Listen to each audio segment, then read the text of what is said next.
my name is Madeline Bailey. I'm here at Rose Island in Charlestown State Park. I'm here to talk about the flood of 1937 and the effect it had on the amusement park. In 1937, a disaster struck as the Ohio River flood went up from its normal 50 feet to 60 feet. The flood had wiped away quite a bit, and one thing was Rose Island Amusement Park. The amusement park featured quite a bit of places to go and things to do, some being the dance hall, zoo, hotel, and swimming pool. Nowadays, you can drive across the bridge to get to Indiana and go on a hike to Charlestown State Park and get met with an iron bridge that leads you to Rose Island. But back in the day, there was two ways to get to Rose Island. You could either arrive from Steamboat or drive down the suspension bridge and walk across. I played on that swinging bridge constantly. My sister would get on there, and I'd get that thing moving and bouncing. She'd get to screaming, and Mother would give me heck.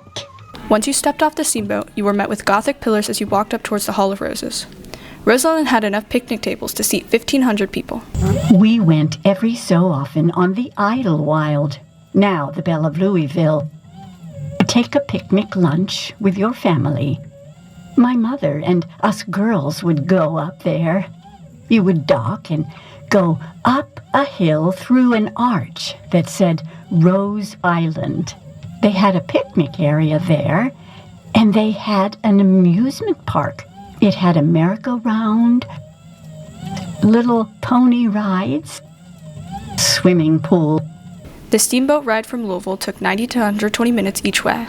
Past the picnic tables, you would walk under the Hall of Roses, in which you walked beside a rose garden which is no longer here today.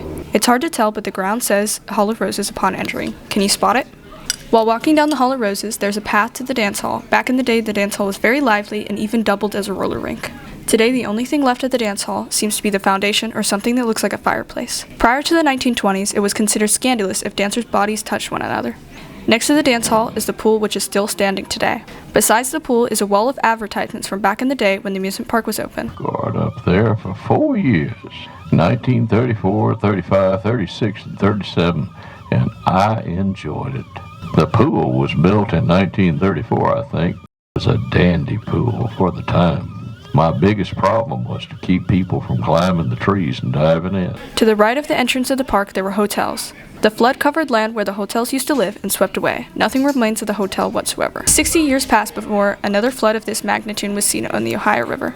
If you walked straight once you got to Rose Island, that would lead you to the zoo. The zoo had animals such as wolves, monkeys, and a bear. The bear was named after Teddy Roosevelt because Teddy refused to shoot him while hunting. Like the Rose Island bear, your childhood teddy bear was named for the President Teddy Roosevelt. To show how high the flood had gotten, markers are placed on every pillar at different locations. If you pay attention, you can see the further you walk into the forest, the higher the markers get, showing how closer to the water you are.